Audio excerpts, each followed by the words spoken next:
21장 34절에 36절 제가 찾아서 봉독하겠습니다. 34절에서 36절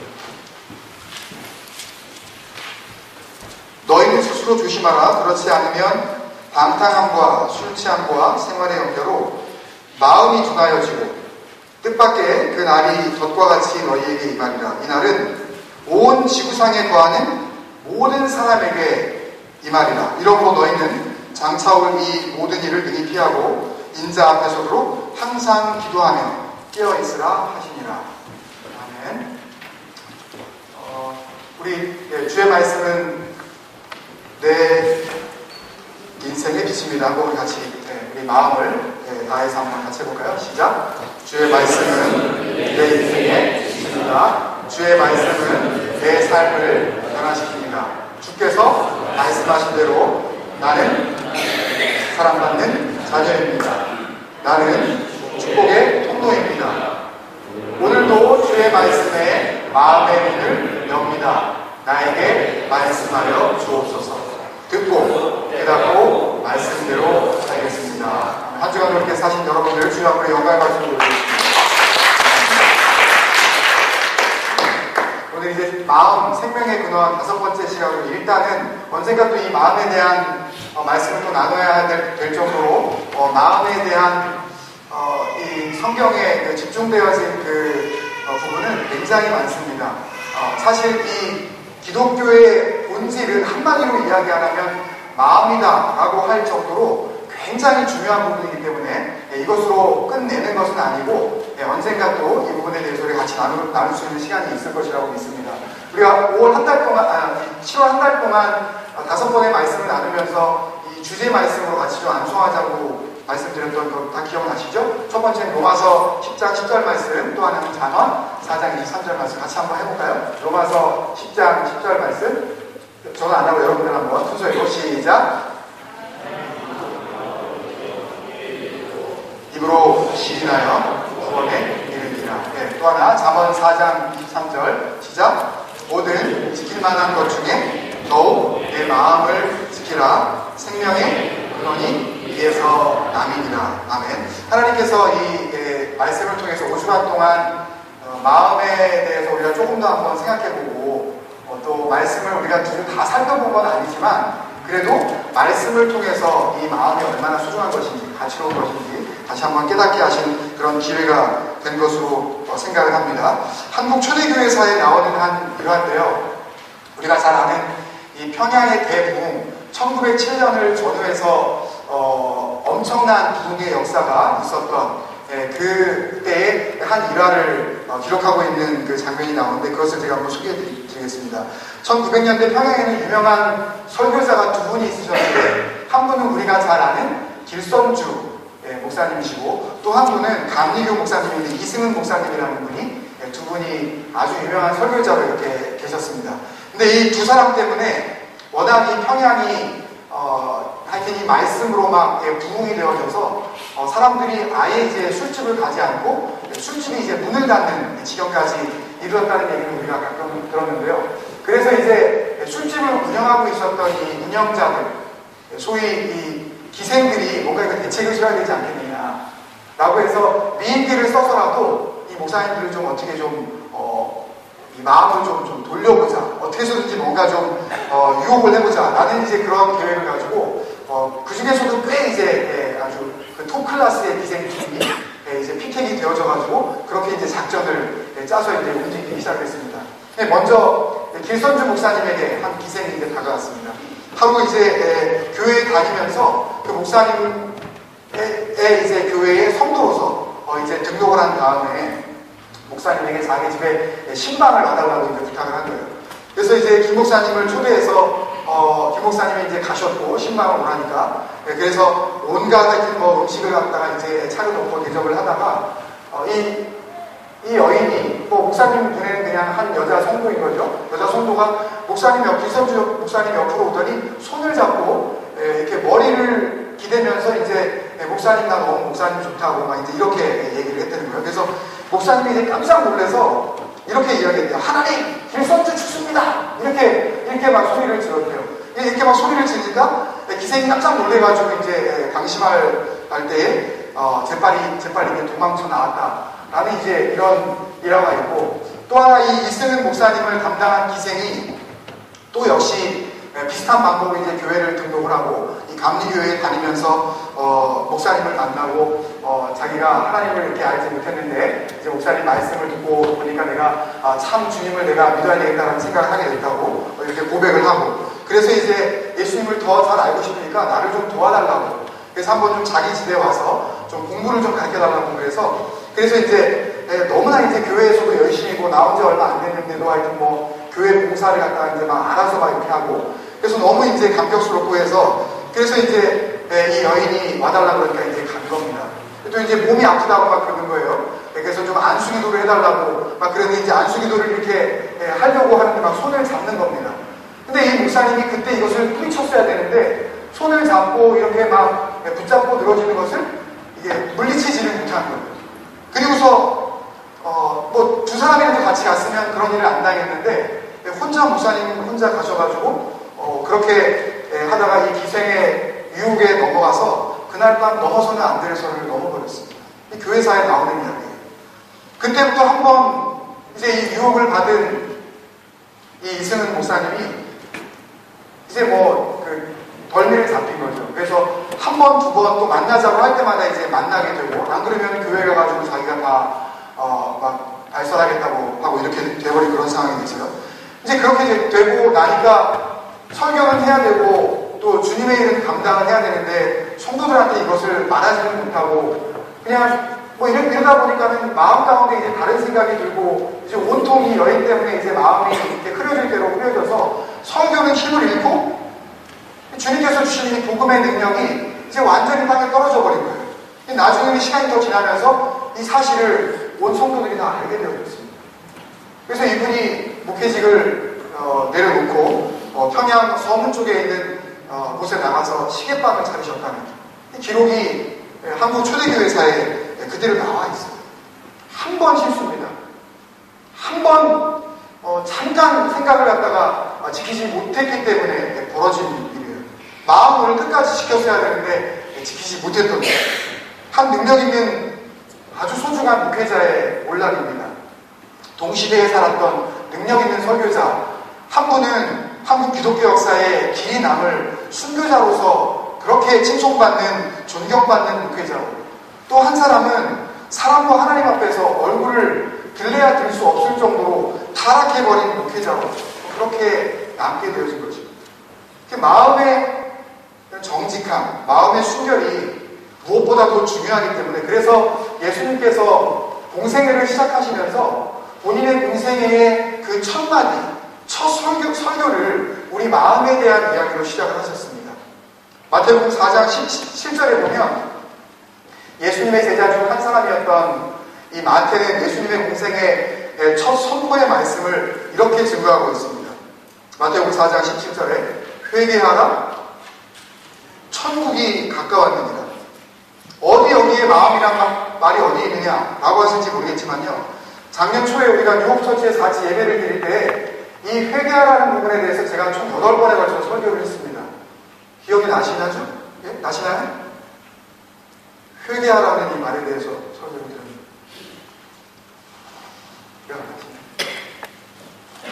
이런 거 물으면 굉장히 기분이 나빠지시나요?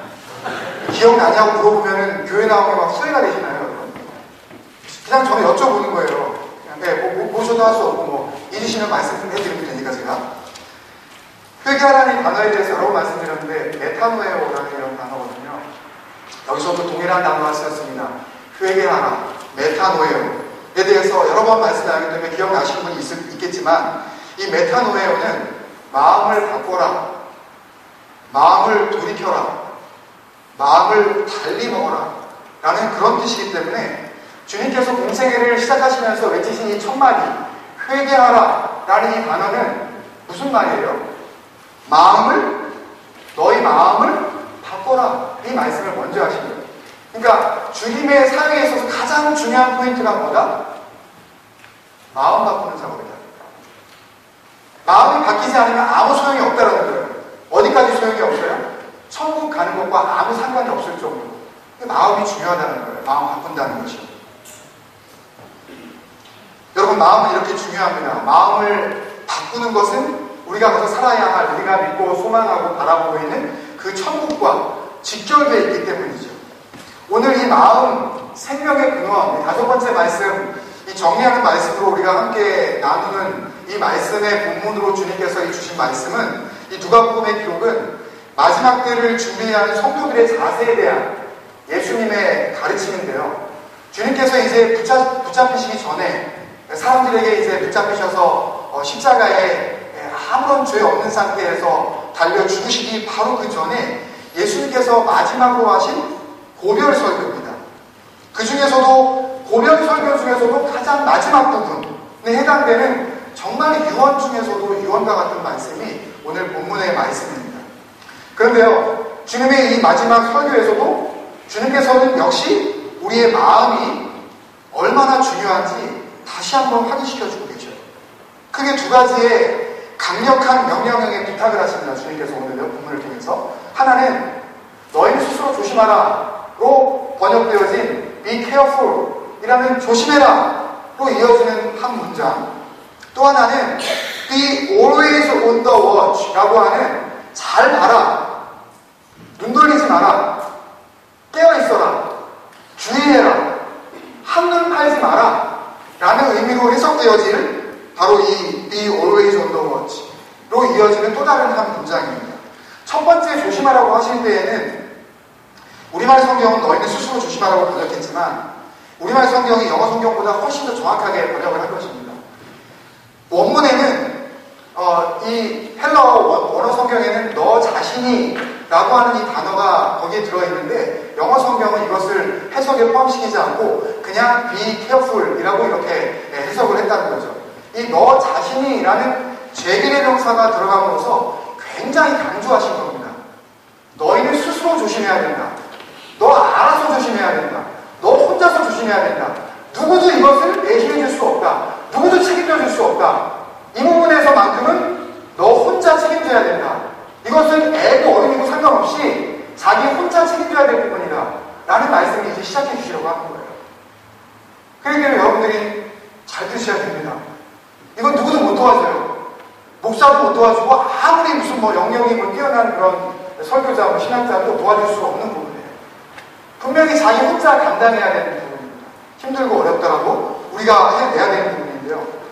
주님께서 주신 이 너 자신이 너 스스로 조심해야 한다 라고 하신 이 말씀, 그 말씀 뭘 조심하라고 했는지, 도대체 무엇 때문에 이렇게 조심하라고 하시는지 그 내용이 이어지죠. 34절 중간중에 마음이 어떻게 되는 걸 조심해라? 마음이 둔해지는 걸 조심해라. 둔하여지는 걸 조심해라. 마음이 둔하여지면 어떻게 되기 때문에 34절 마지막에 뜻밖의 그 날이 덫과 같이 임할 수 있기 때문에 마음이 둔해진 사람에게는 그날이 덫처럼 다가온다고. 조금 이따가 이 말씀을 설명해 드리겠습니다. 반대로 마음이 둔해지지 않으면 주님이 오실 날을 정확하게 알 수는 없지만 종말의 징조들을 보면서 주님께서 말씀을 통해서 마지막 때에 이런 일이 있으리니 라고 하면서 여러 가지 징조들을 말씀해 주셨죠. 그런 징조들을 보면서 마태복음 25장에 말씀하신 등과 기름을 잘 준비하고 신랑을 준비하고 있었던 성도의 그 모습으로 이것을 바꾸자면 신랑 되신 예수 그리스도께서 오실 것을 우리의 믿음의 등과 기름을 잘 준비하고 그렇게 기다리고 있는 지혜로운 슬기로운 다섯천자처럼 그렇게 우리가 깨어있어야 된다. 그렇게 되면 우리는 그 날이 오더라도 그 날이 우리에게 덫으로 작용하지 않을 것이다 라는 그런 말씀이고, 둔해지면 데살로니가전서 5장 2절 3절에 나오는 그날이 밤에 도적같이 임하고 평안하다, 안전하다, 아무 일도 일어나지 않는다. 종말이 어떻게 마지막 때가 또 예수가 온다, 안 온다, 최후의 심판이 있다 없다, 그런 거 없다 라고 사람들이 이야기를 하더라도 온다. 분명히 오긴 오는데 어떻게 오느냐. 인터넷, 아기를 가지고 있는 여인에게 해산의 고통이 갑자기 오는 것처럼 그렇게 멸망이 호련히 다가온다. 오늘 말씀에도 그날이 덫과 같이 임하게 된다는 거죠. 누구에게? 몇몇 사람에게만? 예? 35절에 누구에게? It will come upon all those who live on the face of the whole earth. 지구상 표면에 있는 모든 사람들에게 예외 없이 다 온다. 여기에는 예외가 없다. 누구도 제외되지 않는다라는 말씀이죠. 여러분, 주님이 이 덫과 같이 임한다는 말씀은요, 대다수가 어업에 종사했었던 당시의 제자들로서는 아주 분명한, 너무너무 자기들이 이해하기 쉬운 그런 표현이셨습니다. 이 단어는 그냥 예를 들어서 어디 산속에다가 어떤 동물을 잡기 위해서 그냥 뜬금없이 덫을 하나 그냥 쳐놓고 밤사이에 그냥 걸리든 말든 그냥 놔주는 그런 덫이 아니라, 지금 여기서 이야기하는 이 패드리미라는 이 단어는요, 어부들이 물고기를 잡기 위해서 바다에다가 그물을 던져놓고 물고기가 오나 안 오나 기다렸다가 물고기가 그물 위로 올라왔을 때 순간적으로 잡아당기는 동작을 의미합니다. 뭐가요? 이 덫이요. 주님께서 그렇게 오신다고요. 뭐 충분히 알려주고 간다 이제 준비해라 그런 게 아니라, 준비가 안 된 사람에게는 갑자기 이렇게 덫처럼 다가온다. 확 그냥 낚아채버리시는 거예요. 별로 경각심이 없으십니까? 여기에 대해서. 그러니까 어부들인 이 제자들이 누구보다도 이 단어가 무슨 뜻인지 잘 알고 있었기 때문에, 제자들은 지금 주님께서 말씀하신 이 말씀에 대한 그 긴장감, 이 두려움에 대해서 아주 실제적으로 지금 느끼고 있었다는 거죠. 우리가 지금 느끼고 있는 것보다 훨씬 더 실질적인 그런 느낌으로 지금 다가온 것입니다. 그렇게 주님의 날이 다가와도 느끼지 못할 정도로 마음을 무디게 하고, 그날이 뭐 오든 안 오든 전혀 상관하지 않고 내 할 바를 하고 있는 그런 삶이 되게 만드는, 우리 마음을 둔하게 만드는 주된 요인 세 가지가 주님의 입술을 통해서 증거되어졌죠. 첫 번째는 24절에 좀 말씀 좀 보시면서, 첫 번째는 방탕함, 두 번째는 술 취함, 세 번째는 생활의 염려. 마지막 때에 주님의 날을 황당무계한 상태에서 맞게 될 사람들의 모든 모습이 이 세 가지 범주 안에 다 포함이 된다는 거예요. 방탕함, 술 취함, 생활의 염려. 이 범주 안에 다 포함이 된다는 거예요. 특히 첫 번째, 두 번째의 말씀인 방탕함과 이 술 취함은 성경에서는 언제나 한 세트로 돌아다닙니다. 무슨 얘기냐면요, 로마서 13장 13절에 보면 방탕함과 술 취하지 말며, 또 갈라디아서 5장 21절에 보면 술 취함과 방탕함과 또 그와 같은 것을 경계하라, 같이 다닙니다. 에베소서 5장 18절에서도 술 취하지 말라, 이는 방탕한 것이니, 방탕함과 술 취함, 술 취함과 방탕함, 언제나 앞뒤로 같이 짜고 붙어 다닌다는 거죠. 물론 여기서 이 방탕함은 그냥 문자 그대로 자기 멋대로 살아가거나, 또 술 취함, 술에 취해서 살아가는 그 상태에 대한 의미가 포함되지 않은 것은 아니지만, 주님께서 말씀하신 것은 단순하게 그 방탕하는 것 또는 술 취한 어떤 그런 상태만 말씀하시는 것이 아니라, 그 안에 담겨져 있는 생활에서 나오는 우리들이 마음속에서부터 비롯될 수 있는 그런 모든 영적인 상태에 대한 지적을 해주시고 있는 거죠. 그러니까 방탕하고 술 취하고 있는 사람의 마음, 지금 방탕할 수밖에 없는 그 마음, 술 취할 수밖에 없는 그 마음, 그 심령의 상태가 이미 주님이 다시 오실 것이라는 사실에 대해서 둔해질 대로 둔해져서 이제 무뎌진 상태에서 감동이 없는 강박한 마음이 되어버렸다는 거죠. 또 한 가지의 요인은 생활의 염려가 마음을 둔하게 만든다고 말씀하셨습니다. 살아가면서 어떻게 인생을 살면서 생활에 염려를 하지 않고 한평생을 살아가는 사람이 있을까요? 아무리 부유하고 또 권력이 있고 자기가 가진 것이 많다 하더라도 걱정 없는 사람이 세상에 어디 있을까요? 근데 주님께서는 생활의 염려 때문에 마음이 무뎌진다, 마음이 둔해진다라고 지금 말씀해 주고 계신단 말이죠. 무슨 뜻이냐 하면 주님의 이 말씀은 그 사는 것에 대한 염려가 지나쳐서 마음이 뺏겨버린 상태라는 거죠. 온통 그것만 생각하고 있다는 거예요. 걱정, 근심이 산이 되어져서 아무것도 나한테 보이지 않는 그 상태가 되어진 그 상태를 지금 주님께서 지적하고 계시다는 거죠. 다시 말씀드리면 하나님을 믿는다는 것은 하나님과 함께 살아간다는 것을 믿는다는 것인데, 내가 하나님을 믿는다고 하면서도 마치 나 혼자 살아가고 있는 것처럼 하나님을 전혀 의지하지 않고, 그래서 하나님이 보이지 않고 생활에 염려만 보이는 상태, 그 상태가 마음이 둔해진 상태라고 지금 말씀해 주신 거죠. 여러분, 이미 이 염려라는 단어 속에서요, 하나님과 우리의 사이에 갈라진, 하나님 앞에서 극단적인 범죄함을 증명해주는 그런 단어라는 것을 우리가 알 수 있는데, 염려라는 단어, 이 메린나우라는 이 단어는요, 나누다, 갈라놓다, 찢어버리다 라는 뜻의 동사 메리조, 그 다음에 마음, 신념, 생각들이라는 일반 명사 누스의 합성어, 그래서 메린나우로 이렇게 구성되어졌다고 하는데요. 그러니까 염려, 걱정, 근심을 하고 있다는 것 자체가 이미 마음이 나누어졌다, 신령이 갈라졌다, 생각이 찢어졌다. 뭐로부터? 우리가 믿고 있는 뭐로부터? 하나님으로부터. 염려가 죄라고요. 걱정하는 게 걱정 사람이 다 할 수 있는 거지. 근데 이게 주님 앞에서 죄라고요. 시편 68편 19절에 날마다 우리 집을 지시는 주 곧 우리의 구원이신 하나님을 찬송하리로다.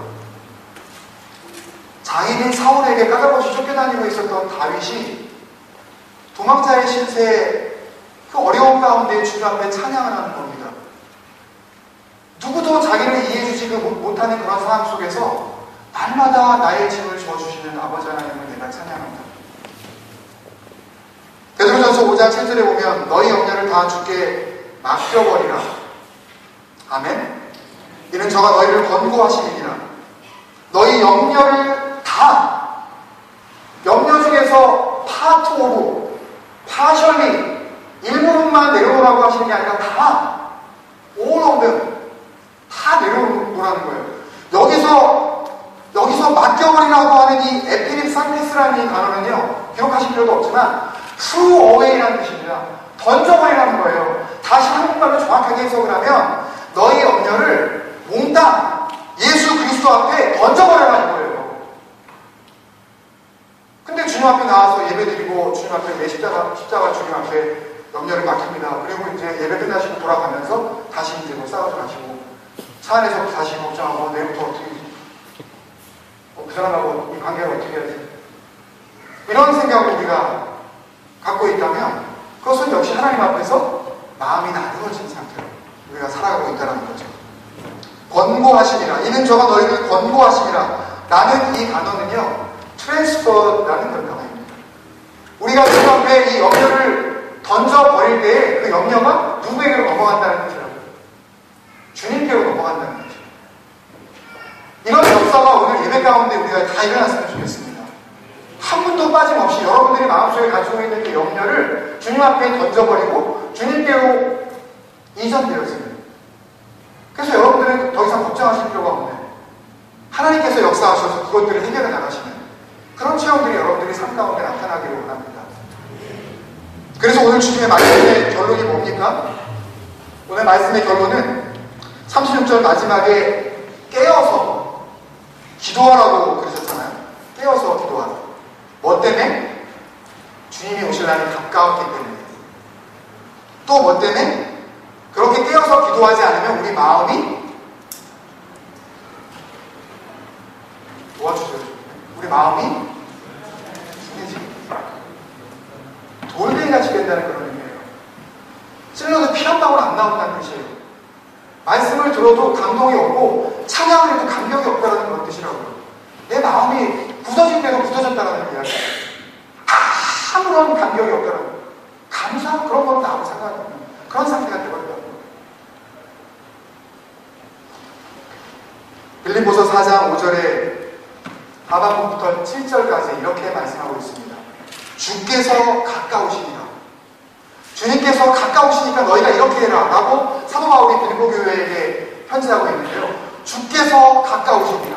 아무것도 염려하지 말고 오직 너희 아시잖아요. 구할 것을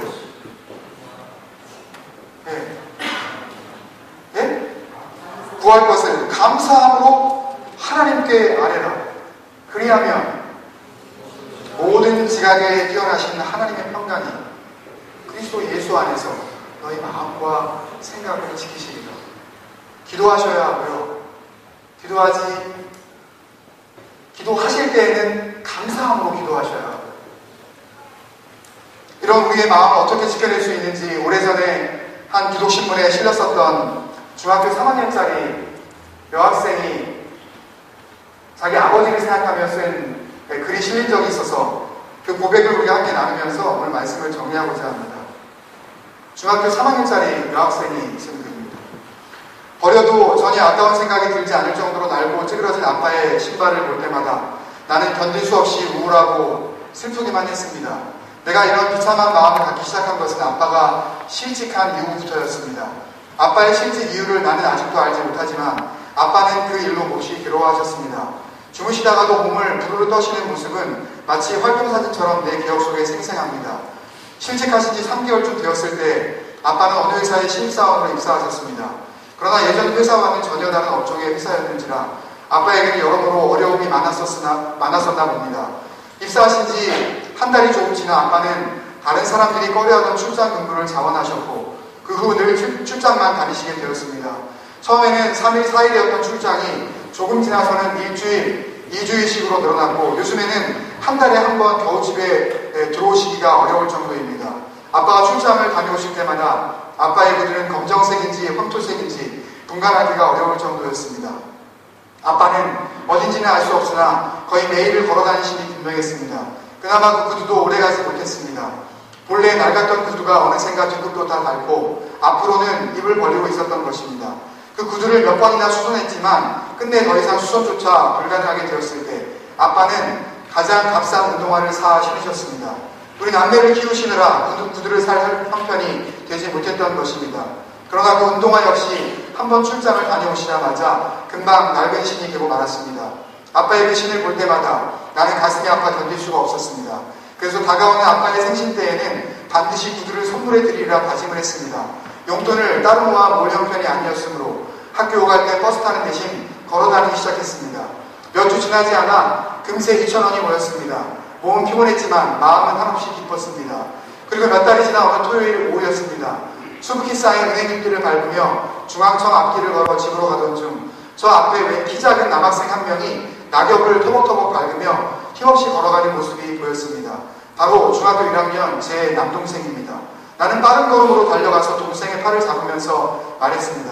너 왜 자꾸 누나 말 안 듣니? 넌 아직 어려서 걸어다니면 피곤해서 성적 떨어지니까 반드시 버스 타고 다니라고 했잖니. 동생이 퉁명스럽게 말했습니다. 그럼 난 아빠 구두값을 어떻게 모으란 말이야. 나는 동생에게 애원하는 말했습니다. 누나가 다 모을 테니까 너는 걱정하지 말라고 누나가 몇 번이나 말했니? 갑자기 동생이 표정을 바꾸며 물었습니다. 누나 얼마 모았어? 7,500원이란 나의 대답을 들은 동생이 흥분한 목소리로 말했습니다. 그럼 내가 모은 거랑 합치면 웬만한 구두 살 수 있겠다.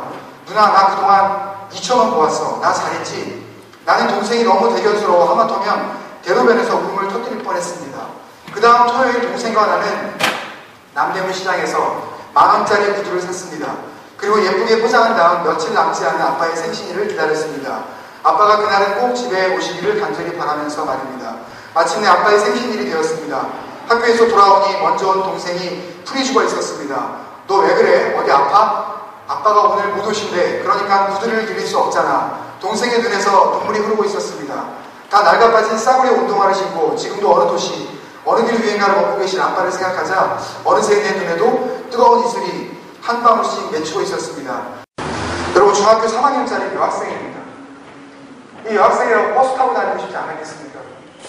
애들이 돈을 모아서 길거리에 있는 떡볶이 사 먹고 오뎅 사 먹으면 자기도 그거 사 먹고 싶지 않았겠습니까? 염려가 있었지만 아빠로부터 마음이 나눠지지 않았습니다. 걱정은 있었지만 어려움이 여전히 해결되어지지 않았지만 마음이 아빠로부터 찢어지지 않은 것입니다.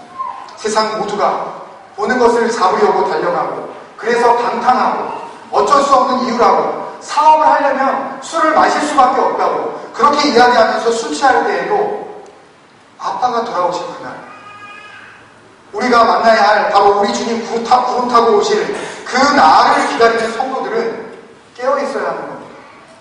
기도하여야 하는 겁니다. 우리 교회가 그런 기도하는 교회가 되기를 원합니다. 우리 온 성도들이 그런 기도하는 에클레시아가 되기를 원합니다. 여러분 가운데 혹시 기도할 수 없을 정도로 마음이 지치고 찬송할 수 없을 만큼 여러분들의 마음이 완악해질 대로 완악해진 그런 분이십니까? 우리가 한번 같이 찬양을 드리면서 하나님 우리의 기도 들어주옵소서. 우리의 찬양 문을 열어주셔서 하나님 앞에 열려진 내 마음으로 주님께 찬양 드리는 그런 복된 삶 살아가게 하여 주옵소서.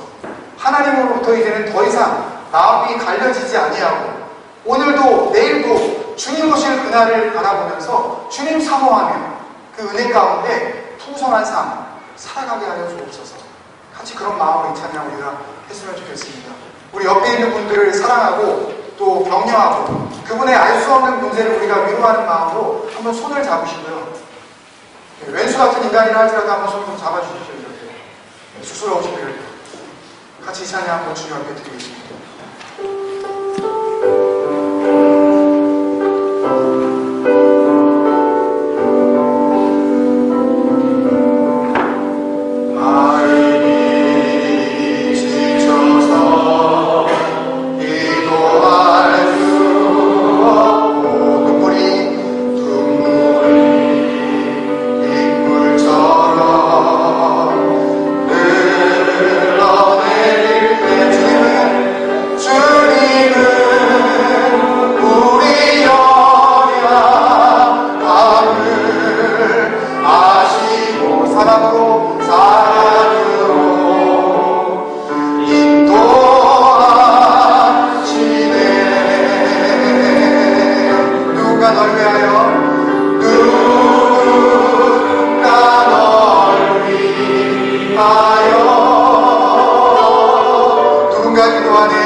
기도하실 줄 모르더라도 한 번 더 기도해 지금 오시지 않은 분도 있거든요. 지금 그런 분이라도 한번 하나님을 향해서 한번 자기 마음을 다해서 한번 기도해줬으면 좋겠습니다.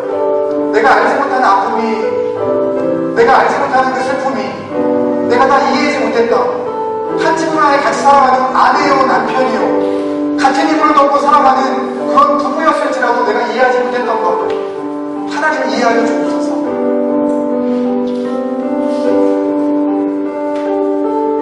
나도 연약하기 때문에 내 힘으로 감당하지 못했었던 그런 문제들이 있습니다. 주님, 내 아내의 마음, 내 남편의 외로움, 우리 자녀들의 고통 주님 헤아려 주옵소서. 그 마음 위로하시고 새 힘 주옵소서. 용기 주옵소서. 사랑하게 하옵소서. 우리 그런 진실한 마음으로 우리 옆에 분들에 대해서 축복해 주시면 되겠습니다. 다 같이 기도하시겠습니다.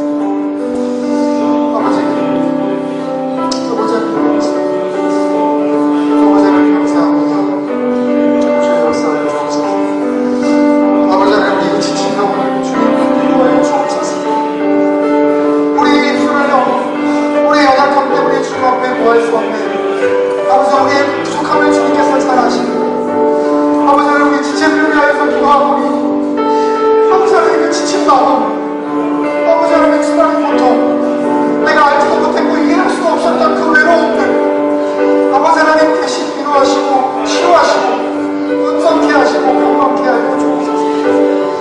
아버지 하나님 회복을 허락하여 주옵소서. 온전케 하여 주옵소서. 마음 가운데 주님만이 주실 수 있는 평안을, 그 하늘의 평안을 허락하여 주옵소서. 주님 앞에서 우리 마음이 나뉘지 않게 하여 주옵소서. 우리 마음이 둔하여지지 않게 하여 주옵소서. 우리 마음이 주님 오실 날을 기대하고 있어 무뎌지지 않게 하여 주옵소서. 주님, 우리 마음 주님 앞에서 살아나게 하여 주옵소서. 세상이 좁는 주님 앞에서 살아나게 하여 주옵소서. 주님 감사합니다. 주님, 우리의 기도에 응답하시고 역사하여 주옵소서. 오 주님 감사합니다. 아버지 하나님 감사합니다.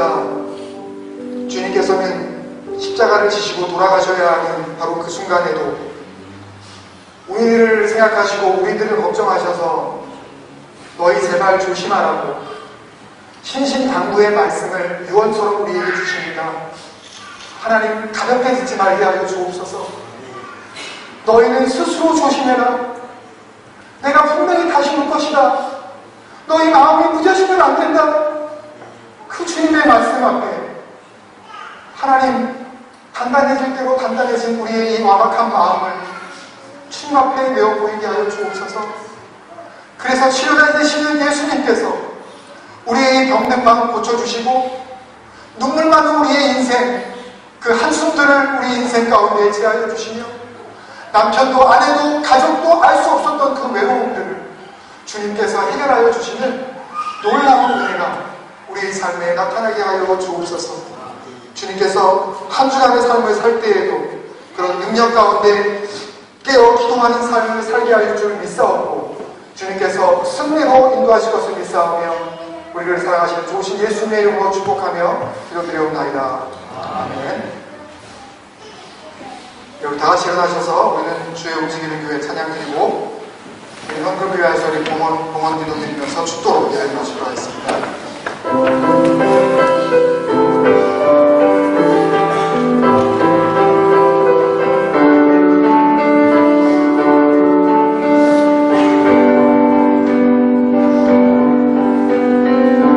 우리는 주의 움직이는 교회 이곳은 주님을 위한 자리 내가 기도하는 것은 다 하나님 예배받을 하나님 예배받을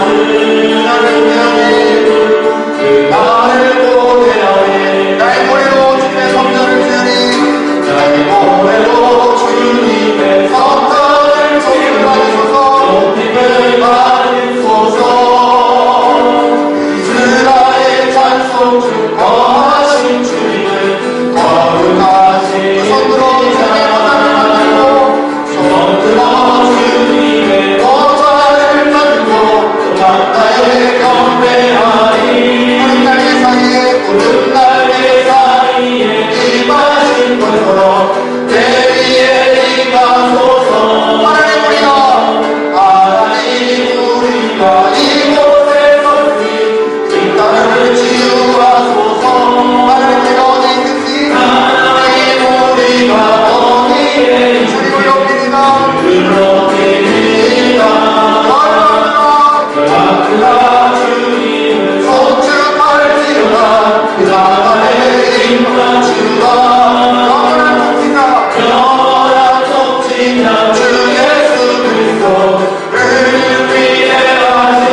찬양합니다. 주님, 이제는 우리가 하나님이 진정으로 원하시는 집을 짓게 하여 주옵소서.